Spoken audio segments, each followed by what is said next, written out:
réveil très courtois, à coup de bélier dans la porte. Matelas, sacs de couchage, toutes les possessions de ces sans domicile fixe sont étalées sur le trottoir, place Bachelier, juste devant l'immeuble dont ils viennent de se faire expulser. Le bâtiment est muré sous leurs yeux.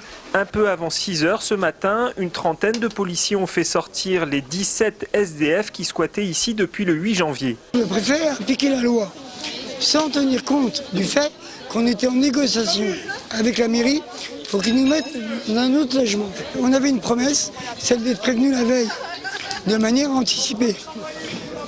Cette promesse n'a pas été tenue. Je ne suis pas au courant d'un accord de ce type-là.